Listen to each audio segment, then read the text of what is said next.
The horse was not supposed to be dying on the side of a Kentucky road in the middle of August. But there he was, collapsed on the gravel shoulder like something the earth had finally given up on. His dark coat drenched in a sweat that had long since stopped cooling him, his nostrils flaring in short, desperate bursts that sent tiny puffs of dust rising from the ground beneath his muzzle. A chain-link lead snapped somewhere along the trailer hitch. No handler, no water, just the heat, the silence, and a creature too proud to cry out. Clara Vance slowed her truck to a crawl. She had been driving that stretch of Route 9 for 31 years, and in all those years, she had never once stopped for anything that was not her own. She stopped now. There is a moment in every person's life when the universe places something broken directly in their path and waits, very quietly, to see what they will do. Clara Vance had spent 3 years running from every moment like that one. She had sold the land, packed the memory, and chosen the silence of small rooms over the vast, punishing openness of the field. But August in Kentucky does not negotiate, and a dying horse on a gravel road does not ask permission to matter. If you have ever loved something you could not hold on to, stay with this story. And if you believe that some connections do not end, they only wait, leave a comment with the city you are watching from, because this one was made for you. The summer Clara Vance turned 58, she drove the same 8 miles between her rented house on the edge of Harlan County and the town of Callaway 3 times a week, always before noon, always alone. She drove a 1994 Ford F-250 that her late husband Eli had bought secondhand and kept running through a combination of mechanical skill and stubborn affection, and she drove it the way she did most things in those years, carefully, efficiently, and without expectation. The truck needed distilled water for its radiator. That was the whole purpose of the trip. She had 2 5-gallon jugs in the truck bed, still sealed, purchased at the hardware store on the main strip in Callaway, where a boy named Decker, who could not have been older than 22, always smiled too wide and handed her the receipt before she asked for it. She appreciated that about Decker. He understood that people who have lived alone for 3 years have already made their decisions before they walk through the door. The road home ran alongside the eastern perimeter of 3 adjacent horse farms, the kind of properties that did not advertise themselves with signs because they did not need to. The fencing was white painted wood, freshly maintained, and it stretched for miles in both directions like the border of a country that had decided very early on who was allowed inside. The grass beyond the fence was the deep, confident green of places that had never known drought, fed by underground irrigation systems that ran on timers nobody ever had to reset. Clara had grown up on the other side of that fence. Not those fences, exactly, but the same idea of fence, the kind that exists not to keep animals in, but to remind everyone else where they stand. Her husband, Eli, had been a farrier, one of the best in 3 counties, and everyone who knew horses knew his name. He had shod animals on both sides of every fence in Harlan County, moving between the humble working farms and the grand estates with the same quiet competence he brought to everything. And people respected him for it without ever quite admitting that what they respected most was the fact that he never seemed to need their respect at all. They had owned 40 acres together, a modest spread by local standards, but enough. Enough for a small herd, a breeding program, a life built on the specific pride of people who work with their hands and their knowledge and ask nothing from the ground except the right to be honest with it. Eli died on a Tuesday afternoon in late October 3 years ago, a cardiac event in the barn while he was reshoeing a client's mare. Clara found him when she went to call him for dinner. The mare was still standing in the crossed eyes, patient as a prayer, her new shoes gleaming. Clara sold the ranch 14 months later. She told people it was because of the finances. And that was partly true. Without Eli's income and with the property taxes what they were, the math did not work. But the deeper truth was one she had never said out loud to anyone. She could not walk into that barn without feeling like an imposter in her own life. Every corner of those 40 acres had been shaped by Eli's hands and Eli's vision and Eli's particular way of moving through the world, and she was left standing in it like a woman who had wandered into someone else's painting and could not find the edge of the frame to step back out. The buyers were a young couple from Lexington. They had plans for a boutique wellness retreat. Clara drove away without looking in the rearview mirror. She had been renting a small house on Depot Street in Callaway ever since. 2 bedrooms she did not need, a kitchen that faced east, a porch she sat on in the early mornings when the light was still deciding what color it wanted to be. Her neighbors were polite and incurious, which suited her. She had her pension from the county extension office where she had worked for 19 years. She had her truck and her routine and the careful maintenance of a life that did not ask too much of her. She had also, without quite deciding to, been dying slowly in the way that people die when they stop letting anything new reach them. That was the woman who turned off Route 9 and pulled up beside the dying horse. The road was empty in both directions. Not unusual for that stretch on a Wednesday morning. The nearest house was half a mile back, tucked behind a stand of white oak that blocked the sound of everything except the wind and the occasional distant engine. The heat was the dense, pressing kind that August in Kentucky delivers without apology, the kind that makes the air itself feel weighted, like breathing through flannel. Clara put the truck in park. She sat for a moment with her hands still on the wheel, studying the animal through the windshield. He was lying on his right side, facing away from the road, which meant he had fallen in the direction of the ditch and managed to roll only slightly. His legs were extended. His breathing, visible in the rise and fall of his ribcage, was too fast and too shallow. The leather halter on his head was worn and poorly fitted. The cheek strap had rubbed a raw patch just below his left eye. The lead rope was frayed at the clip end, a clean break suggesting the metal had fatigued and given out rather than been deliberately cut. She got out of the truck. The gravel crunched under her boots and the heat hit her immediately, that solid August wall that made her squint. She walked slowly toward the horse, keeping a wide arc, approaching from the front where he could see her coming. She had been doing that her whole life, announcing herself to animals before she got close, giving them the courtesy of preparation. Eli had taught her that in the first year of their marriage, standing in a field with a 2-year-old filly who had never trusted human hands. Always let them see you first, Clara. They're not afraid of you. They're afraid of the surprise of you. The horse heard her footsteps and his left ear rotated toward her, but he did not try to rise. That was not a good sign. A horse that chooses not to rise when a stranger approaches is a horse that has stopped trusting its own legs. She crouched down about 6 feet away, putting herself below his eye level, and looked at him. He was massive, even collapsed. 16.5 hands at minimum, she guessed, with the deep chest and the long, powerful neck of a working stallion. His coat was a dark bay, nearly black in the shade, with a warmth that appeared only where the sun caught the edges of his haunches. His mane was matted and poorly maintained, and there was dried foam caked along his neck and shoulders from exertion that had happened hours before she arrived. But his eye, when it found her, was alert, still burning. That was the detail that kept her crouched there on the gravel shoulder of Route 9 when every sensible instinct she had was pointing toward the truck. His eye said, "I am still here. I am still worth saving. I am still something." Clara stood up and walked back to the truck. She looked at the 2 sealed jugs of distilled water in the truck bed for a long moment. She had bought them specifically for the radiator. The truck's cooling system was fragile and temperamental and had already overheated twice in the past month. Using this water meant a trip back to Callaway. It meant the possibility of breaking down on this same road in this same heat. She picked up the first jug. She did not have a bucket. She had, in the truck cab, a road map she had not opened in years, a pair of work gloves, 3 gas receipts, a tire pressure gauge, half a roll of paper towels, and her hat. The hat was a wide-brimmed straw hat that she had bought at the county fair 11 years ago, back when she and Eli still went to the fair every August without discussion, as if it were a law of the season rather than a choice.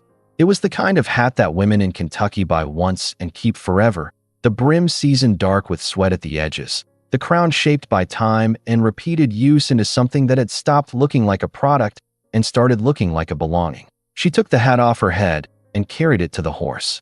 She set the jug on the ground about 4 feet from his muzzle and uncapped it with a twist and a hiss of released pressure.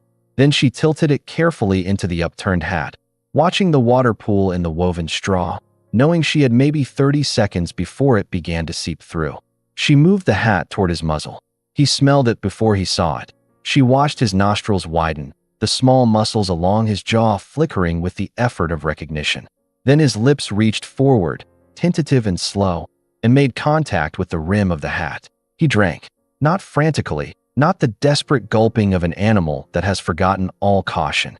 He drank with a kind of focused care that broke something open in Clara's chest, because it was the drinking of a creature that had been thirsty for a long time and had simply accepted the thirst as a permanent condition and was now, very carefully, very slowly, allowing itself to believe in the possibility of relief. She refilled the hat 4 times from the first jug. Between refills, she talked to him. Not elaborate sentences. Not the kind of talking that needs an audience.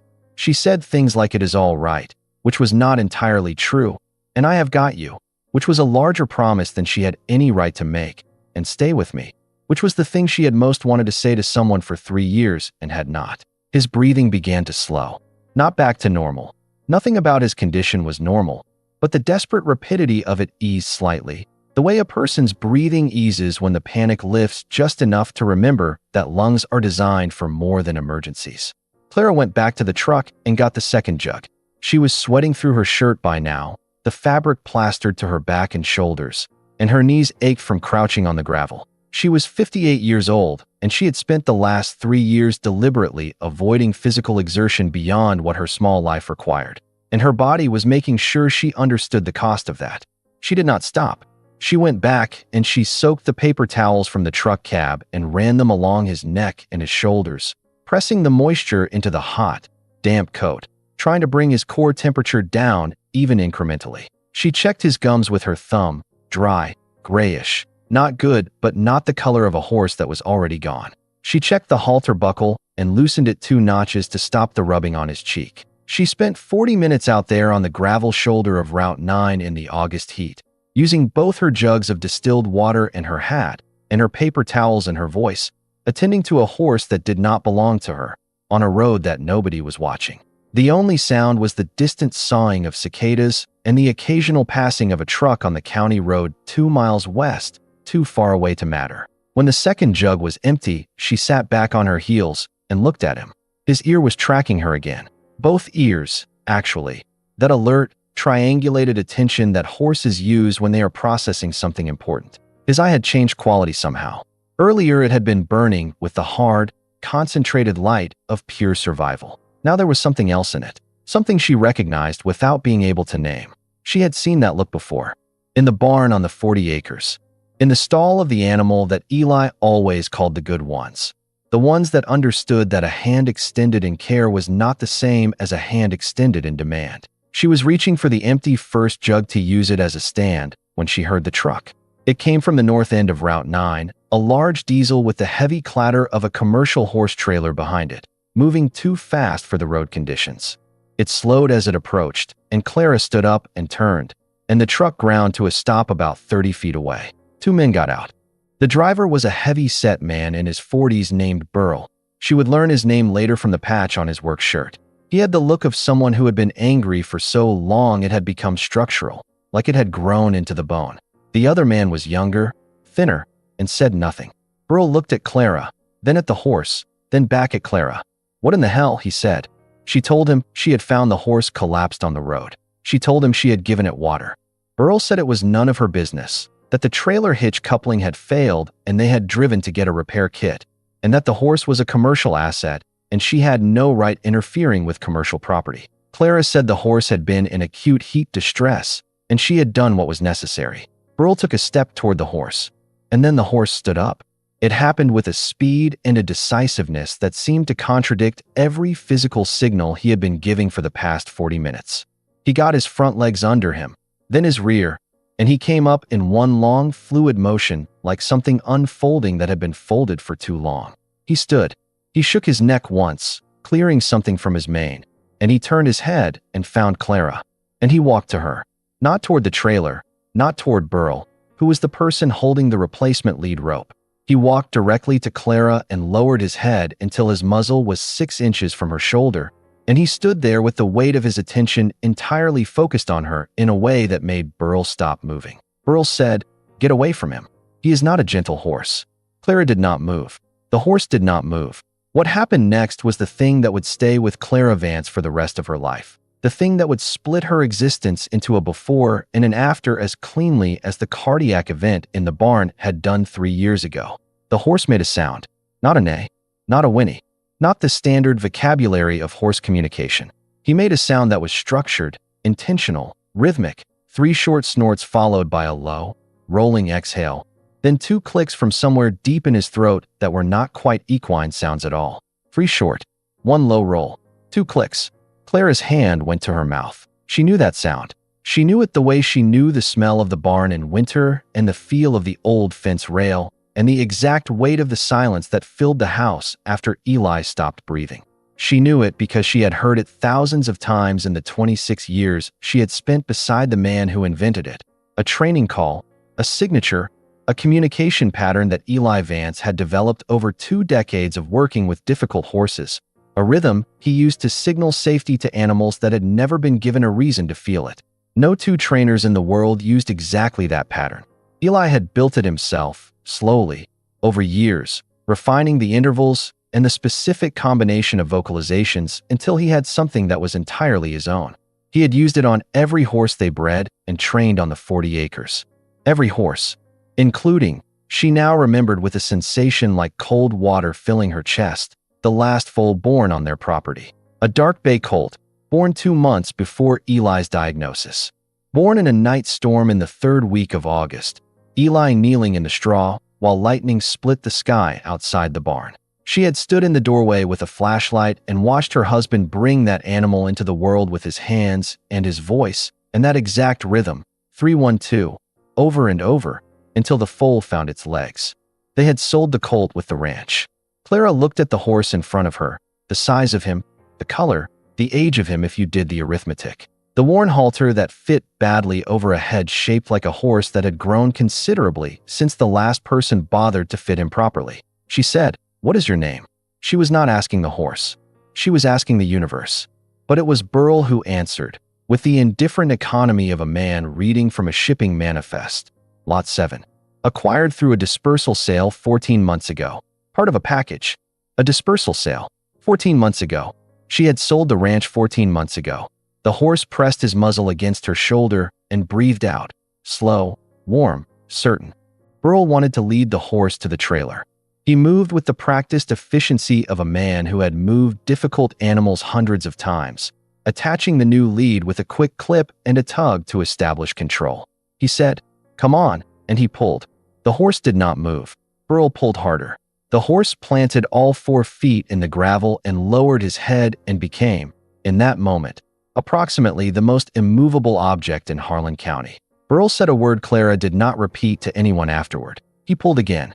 The horse remained stationary in the way that only large prey animals can be stationary, not with passive resistance, but with a kind of absolute conviction, as if movement had simply ceased to be a concept that applied to him.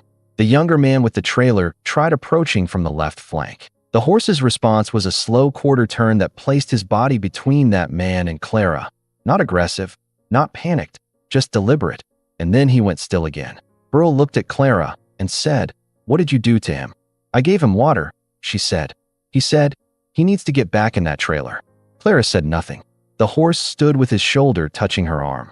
The silence between them, all of them, the woman and the 2 men and the horse, stretched for a long moment filled only with cicadas and the distant complaint of a crow somewhere in the white oaks along the fence line.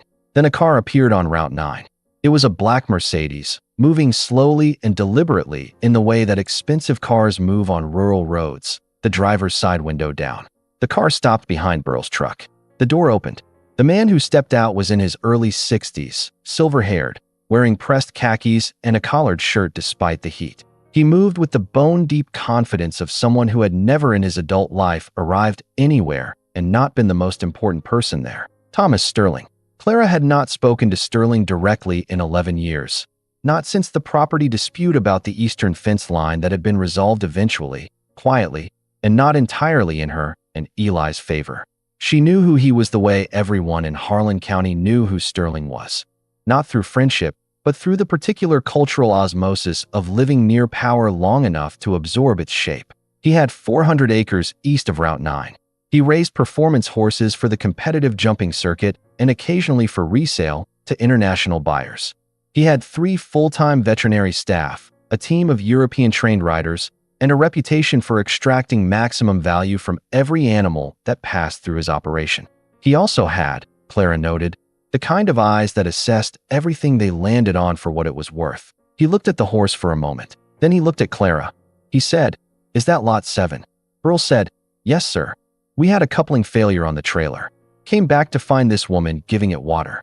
Sterling studied the horse, who was still standing against Clara's arm, still planted, still watching Sterling with an attention that was not threatening but was intensely focused.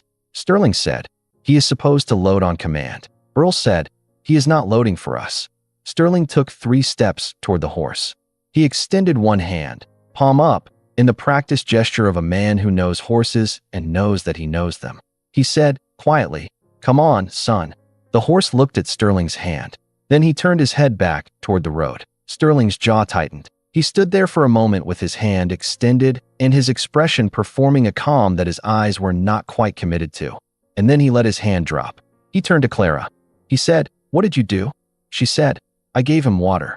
Sterling looked at her, really looked at her, for the first time, in the assessing way he looked at everything. She saw the moment he recognized her, the faint shift behind his eyes that came with retrieving a file. He said, "You are Clara Vance, Eli Vance's wife." "Widow," she said.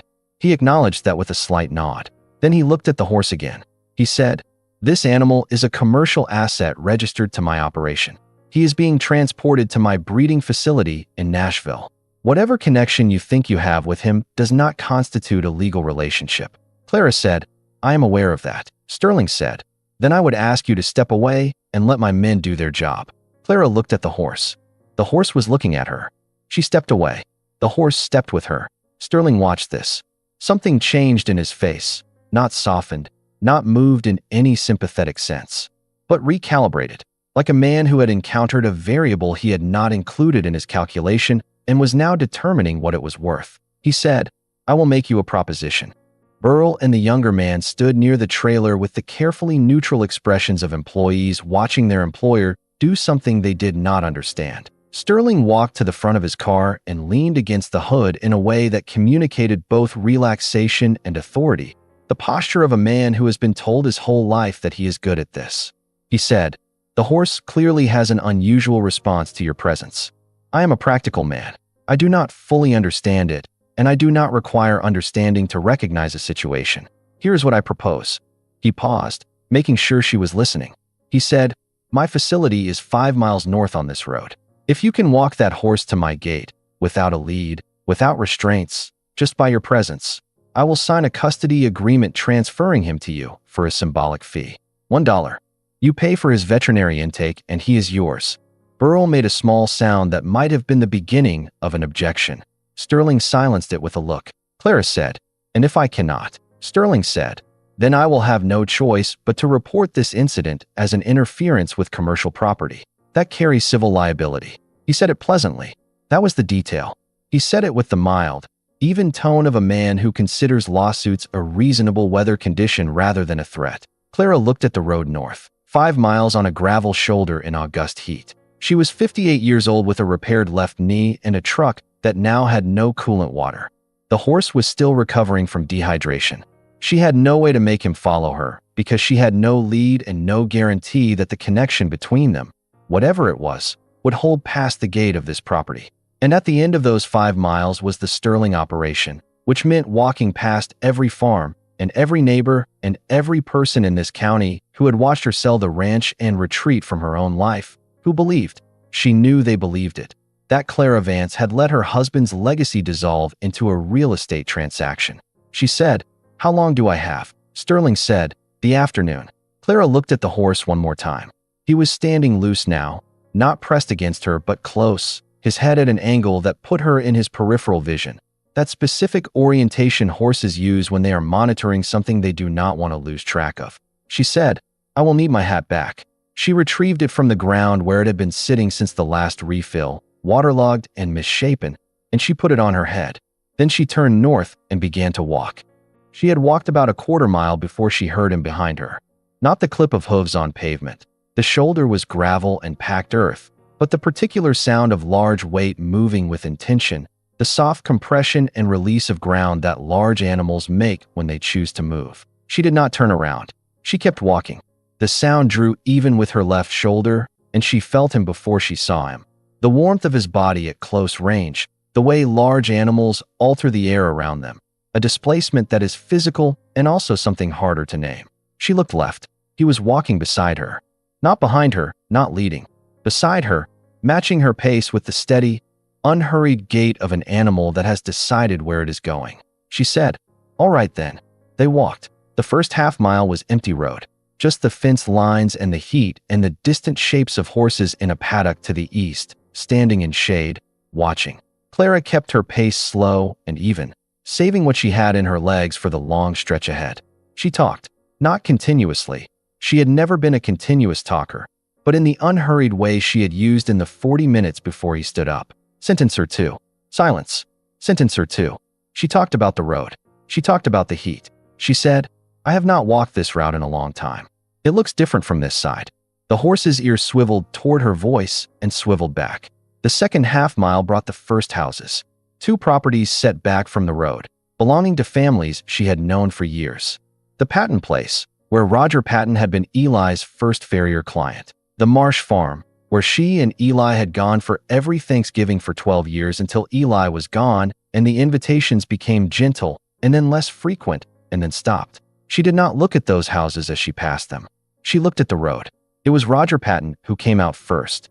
He was in his early 70s, moving across his yard with a retiree's measured purposefulness. And he stopped at his fence and stood there in the shade of his oak tree and watched Clara Vance walk past on Route 9 with a dark bay stallion walking freely at her shoulder. She heard him say, "Lord Almighty." She did not respond. She kept walking. The word traveled faster than she did, because that was how it worked in small rural communities, not through phones or social media, at least not primarily, but through the ancient telephone of neighbor telling neighbor, front porch to front porch. By the time she reached the 2-mile mark, she was aware of a small and growing collection of watching faces along the fence lines and at the ends of driveways. Some of them she knew. Some of them were strangers who had heard the sound of something unusual and come out to look. The horse remained at her shoulder through all of it. Through the section of road where a red truck slowed to look and the driver leaned out his window with his mouth open. Through the stretch where a pack of dogs at the Henderson place rushed the fence snarling and the horse did not break stride, merely turned his head toward them once with a look of vast equine contempt, and then turned back to the road. Through the moment, she had been expecting it, dreading it, when she passed the gravel lane that turned off Route 9 toward the parcel where her 40 acres used to be. She looked down that lane. The new owners had put in a decorative sign at the entrance. She could see the edge of it from the road. She could not read it from this distance. She looked for 3 seconds, maybe 4. Then she looked at the road ahead and kept walking. The horse, who had been watching her face for those 3 or 4 seconds with that specific rotated attention, made a soft sound through his nostrils. Not the 3-1-2 rhythm, just a breath, like an acknowledgement, and turned back to face north. At the 3-mile mark, a local reporter named Pete Howell was waiting at the side of the road with a phone extended, because Pete Howell had received 3 separate calls in the past hour from people telling him something remarkable was happening on Route 9, and Pete Howell had learned in 20 years of small-town reporting that 3 calls about the same thing meant you drove there. He took photographs. He asked Clara if she would comment. She said, "I am just walking." He said, "Ma'am, you are walking a stallion without a lead on Route 9 in August." She said, "Yes." He said, "Is it true this horse belonged to the Vance operation before the dispersal?" Clara stopped walking. She turned and looked at Pete Howell with an expression he would later describe, in the article, as the most complicated face he had ever attempted to photograph. She said, "I do not know yet." Then she turned back to the road and kept walking. The 4th mile was the hard one. It was not the hardest physically, though her knee had been aching for the past mile and a half with a deep, rhythmic persistence that she recognized as the beginning of real damage. It was hard because of what the 4th mile contained. The 4th mile ran along the northern boundary of the Sterling property. Directly adjacent to the road, behind the white fence, was a large paddock where several of Sterling's horses were turned out during the cooler hours of morning, hours that had long since passed. But 2 of them were still there, standing in the far corner with the incurious patience of horses that live very comfortable lives. But that was not what made the 4th mile hard. What made it hard was the small group of people who had gathered on the road shoulder about 300 yards ahead, 6 or 7 individuals, some of whom she recognized immediately. Sandra Kern, who had been president of the County Breeders Association for 8 years and who had once told Clara, at a meeting Clara had attended 6 months before selling the ranch, that some people were simply not built for this life after they lose the anchor of it. Sandra had said it kindly, with the comfortable authority of a woman who has never questioned her own right to assess other people's resilience. Russell Tate was there, who had bought 2 horses from Eli back when the Vance operation was running, and who had not called after the funeral, and who nodded at Clara in the street when they passed each other as if the years of knowing each other had been reduced to nothing more than a social courtesy. And Margaret Voss, who had been Eli's oldest friend in the county and who had, for reasons Clara had never fully understood, taken the sale of the ranch as a personal affront, a failure of character that had calcified their friendship into something formal and cold. They were not blocking the road. They were standing at the side of it, watching. Sandra Kern had her arms crossed. Margaret Voss had her hands in the pockets of her jeans, her expression doing that careful thing it did when she was trying not to show what she was feeling. Clara slowed as she approached. The horse matched her pace. She could feel his presence at her shoulder, not a burden, exactly, but a weight. The weight of witness. The weight of a living thing that had chosen to be beside her and was not going to stop unless she stopped. Sandra Kern said, "Clara." Clara said, "Sandra." A beat of silence. Sandra said, "What are you doing?" It was not an entirely unkind question. It was the question of someone who genuinely did not know, and who found the not knowing unsettling in a way that had tipped toward disapproval. Clara said, "I am fulfilling an agreement." Sandra looked at the horse. She said, "That animal is Sterling's property." Clara said, "We have an arrangement." Russell Tate said, not to Clara, in the low murmur of a side conversation, "Sterling made that deal knowing she could not do it." He did not say it quietly enough. Clara heard it. The horse's ear rotated in the direction of Tate's voice, as if he had heard it too. She stopped walking. She stood in the August heat with her waterlogged straw hat and her aching knee and her empty water jugs in the truck back on Route 9, and she felt, for a moment, the specific weight of being seen by people who had already decided what they were seeing. She was familiar with that weight. She had been carrying it for 3 years. She had sold the ranch and become the woman who sold the ranch, and the distinction between those two things, between a decision and an identity, was one that nobody in this county seemed interested in making. She thought about what Sandra Kern had said at the meeting. Some people are simply not built for this life after they lose the anchor of it. She thought about the colt born in the lightning storm, Eli kneeling in the straw with his hands and his voice and his 3-1-2 rhythm. She thought about the way the horse had made that sound on the gravel shoulder of Route 9 and the way it had gone through her chest like a key turning. She thought, "If I stop here, I will never start again." Margaret Voss said, from the side of the road, in a voice that was careful and quiet, "The horse is looking at you, Clara." Clara looked left. The horse was watching her with that particular focused attention, both ears forward, waiting. She said, "I know." Margaret said, "Eli always said the good ones wait for you to make up your mind." There it was. 3 years of careful, studied distance. And Margaret Voss was standing on the side of Route 9, saying Eli's name into the air between them. Clara did not let herself feel it fully. She stored it somewhere she would be able to reach later, when there was time and privacy and enough stillness to open it carefully. She said, "That is true." And she turned back to the road and began to walk again. She passed Sandra Kern at a distance of about 4 feet. She did not look at her. She heard Sandra make a sound that might have been the beginning of another sentence. But if it was not finished. She heard Margaret Voss say, behind her, quietly, "Lord, look at that horse go." She heard the Sterling operation before she saw it. The sounds came first, the specific acoustic signature of a large, well-funded equestrian facility. The metallic ring of gates, the distant percussion of hooves on packed earth in a covered arena, the sound of a leaf blower somewhere, the mechanical hum of the automated watering systems. And underneath all of it, the contained, professional silence that expensive places maintain by design. Then the gate appeared. It was white-painted iron, set in a brick pillar on either side, and it was open because Sterling was already there. He had parked his Mercedes on the apron just inside the gate and was standing beside it, flanked by 2 men in the olive-green shirts of his stable staff. There was also a woman with a veterinary bag, which meant he had called ahead, which meant some part of him had believed she might actually arrive. Behind Sterling, in the distance, she could see the main barn, enormous, well-maintained, the kind of facility that had its own web page and a contact form for international inquiries. Clara stopped at the gate. The horse stopped beside her. Her left knee was a sustained electrical complaint by now, and there was a rawness on her left heel where the boot had rubbed that she had been suppressing from her attention for the last 2 miles. Her shirt was entirely saturated. She was not sure when she had last been this tired. Sterling looked at her, then at the horse. He said, "I did not expect you to make it." She said, "I know." He said, "The agreement stands. My attorney has a 1-page custody transfer prepared. The fee is $1. You pay veterinary intake for the animal. After that, he is yours."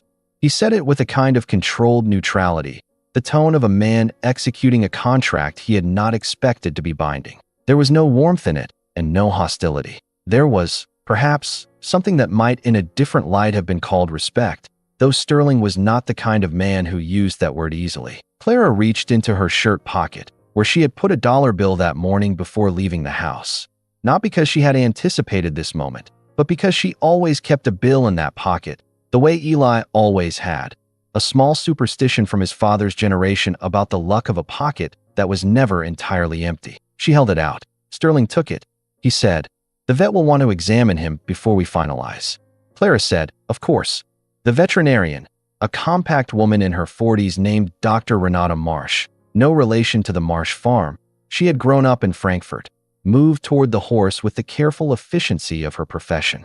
The horse allowed her examination without drama, standing still while she checked his temperature and his pulse and his gum color and ran her scanner along his neck for the chip. The chip. Clara had forgotten about the chip. Dr. Marsh scanned. She waited. She looked at the reading on the scanner. She scanned again. She said, "Huh?" Sterling said, "What?" Dr. Marsh said, "This animal is registered, fully registered. He is not lot 7 from a dispersal. He has a complete pedigree." Sterling said, "That cannot be right. He was acquired in a package from an estate sale." Dr. Marsh read from the scanner screen. She said, "He is registered as Zephyr's Echo. Damn, Callaway Sundancer. Sire." She paused. She looked at Clara. She said, "Sire is Eli's Braveheart." Clara's hand stopped moving. Eli's Braveheart had been the centerpiece of the Vance breeding program, a stallion that Eli had acquired young and spent a decade developing, not for the competitive circuit, which he had never cared about, but for the specific combination of temperament and athleticism that he believed made a horse capable of genuine partnership with a human being. 3 of Eli's Braveheart's progeny had gone on to work in equine-assisted therapy programs. 2 had been used for search and rescue training.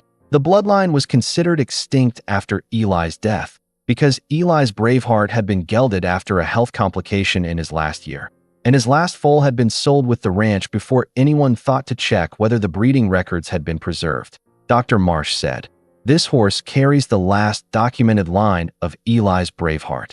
There is no other living example of this pedigree." She looked at Sterling. She looked at Clara. She said, "He is worth considerably more than any arrangement accounted for." The silence that followed Dr. Marsh's statement was the kind of silence that has a temperature. Sterling's face did not move. He was exceptionally good at faces that did not move. But something behind his eyes shifted. That rapid, involuntary recalculation that even the most disciplined people cannot entirely conceal when the numbers change. Clara felt it. She had been standing close enough to powerful men her whole life. Landowners, bank managers, the kind of men who sat on opposite sides of tables and made decisions about things they did not love, to know what that shift looked like. She said nothing. Sterling said, "The agreement was for $1." Clara said, "Yes." He said, "That agreement was made under the assumption of a different material reality." There it was. He said, "I was not aware of the pedigree. The animal was acquired as undocumented stock. Had I known the registered lineage, I would not have made that arrangement." Clara said, "But you did make it." Sterling said, "Under a material misrepresentation of the facts." She said, "I was not the one who misrepresented anything. I did not know about the chip either." Sterling looked at his attorney, a thin man in a gray shirt who had appeared from somewhere during the veterinary examination. The attorney said something quietly, and Sterling's expression did not change. Sterling said, "I think we should all take a moment." What happened next was not something Clara had planned or anticipated. It happened because of Pete Howell. Pete Howell, the reporter, had followed Clara on Route 9 at a respectful distance, far enough not to interfere, close enough to photograph. He had been standing outside the Sterling gate during the veterinary examination, shooting through the bars, and he had heard enough of Dr. Marsh's announcement to understand that the story he thought he was covering had just become a different and considerably larger story. He posted the first photograph at 3:47 p.m. He posted the second at 3:52. By 4:15 p.m., while Sterling was still consulting quietly with his attorney on the apron of the Sterling Gate, Pete Howell's photographs had been shared 1,400 times through regional horse community networks and 2 national equine enthusiast groups. The photograph showed a 58-year-old woman in a waterlogged straw hat, standing at the gate of Sterling Farm with a dark bay stallion at her shoulder and her hand extended toward a silver-haired man in pressed khakis. The caption Pete Howell had written was, "Widow walks dying stallion 5 miles to claim her husband's legacy." Sterling trying to back out of deal. He had, as it turned out, excellent instincts for a caption. The next morning, Zephyr's Echo refused to eat. This was not immediately visible to anyone outside the Sterling operation, but by mid-morning the stable manager had called Dr. Marsh, who had called Sterling, who had, by this point, spent 14 hours attempting to navigate an increasingly public and increasingly hostile conversation about the value of a verbal agreement and the character of a man who would back out of one. The horse was lying down in his stall. He was not in distress the way he had been on the road. His vitals were stable, his hydration was adequate, his temperature was normal. He simply lay on the straw with his chin extended and his eyes open and declined to acknowledge the offerings of feed and the presence of the staff and the careful professional efforts of 2 of Sterling's most experienced handlers. Sterling's head rider, a Danish man named Gjeld who had 20 years of international experience and 3 Olympic-level horses in his resume, spent 2 hours with Zephyr's Echo and came out of the stall and said, "There is nothing wrong with this horse that I can address." Sterling said, "What does that mean?" Gjeld said, "It means the problem is not medical and it is not training.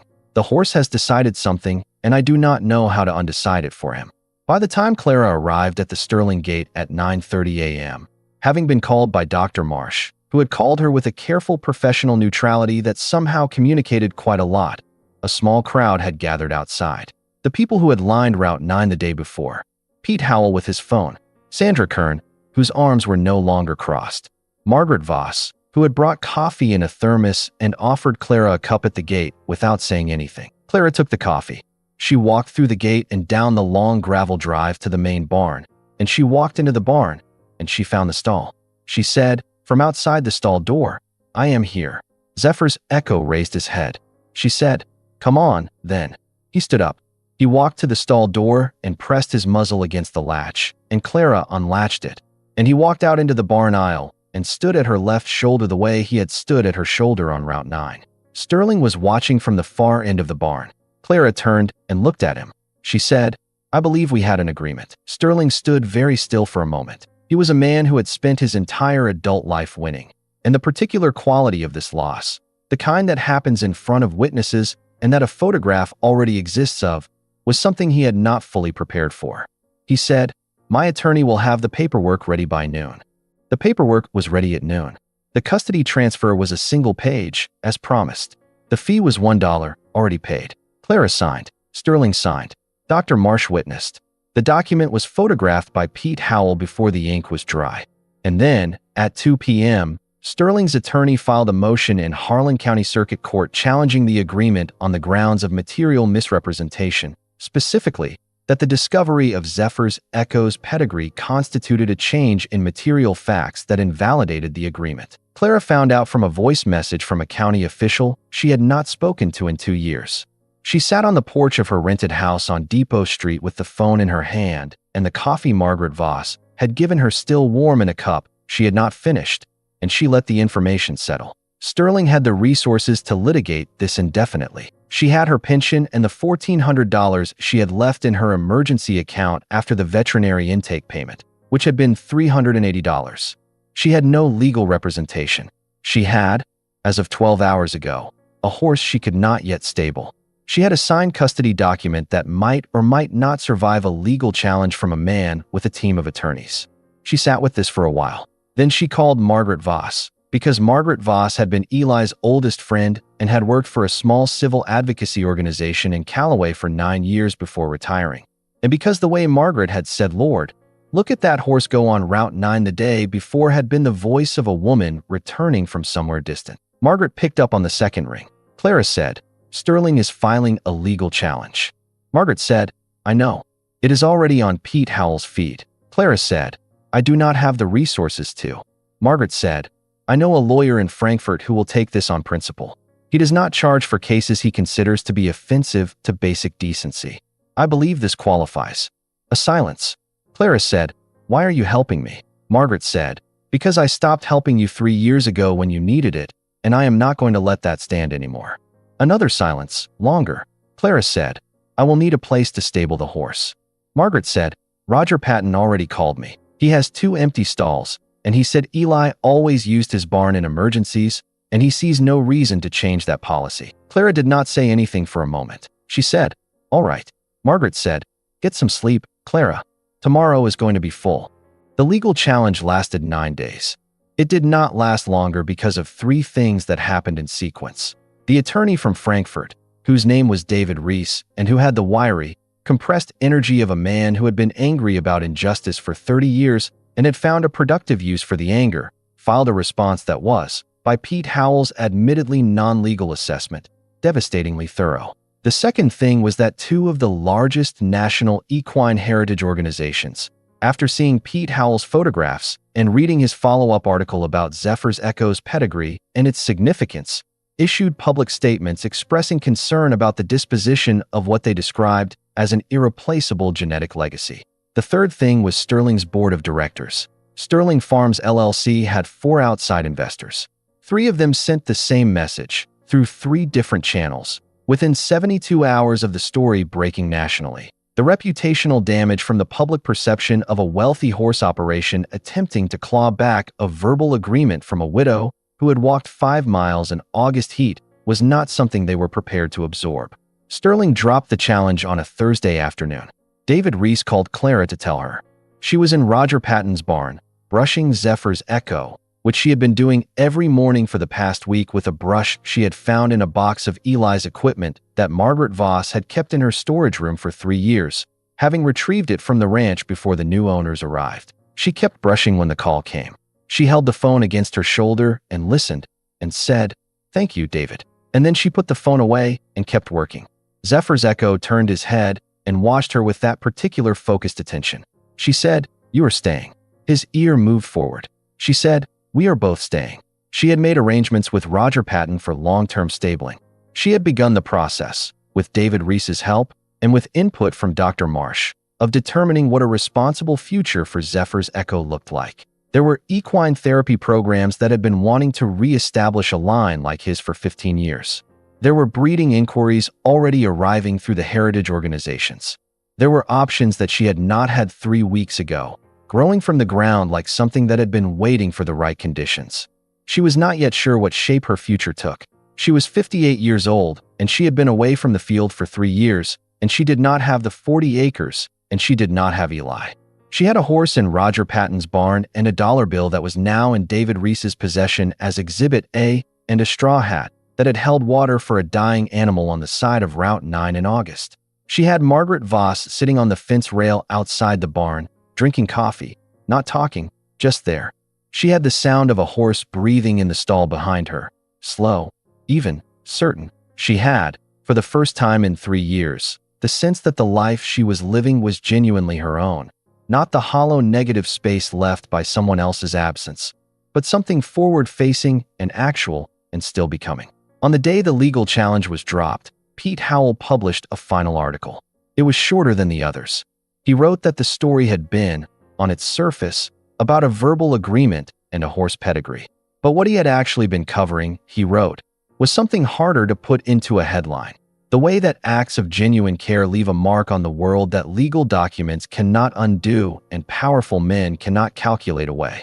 He wrote that he had been covering rural Kentucky for 2 decades and had not, until that Thursday morning on Route 9, seen a horse walk 5 miles of its own while beside a woman who had given it her last clean water and her old straw hat. He wrote that he was not sure he knew what to make of that, theologically or otherwise.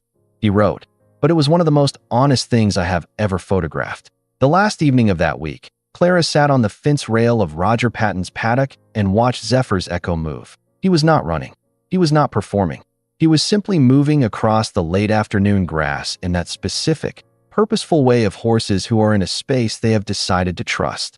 That unhurried exploration that is the equine equivalent of settling in. The light was doing the thing it does in Kentucky in the late August evening, going gold, and then amber, and then something that is technically still light, but feels more like warmth made visible. The cicadas had started their nightly shift, and somewhere far to the east a hound was carrying on about something with the full-throated enthusiasm of an animal with no sense of proportion. She watched the horse.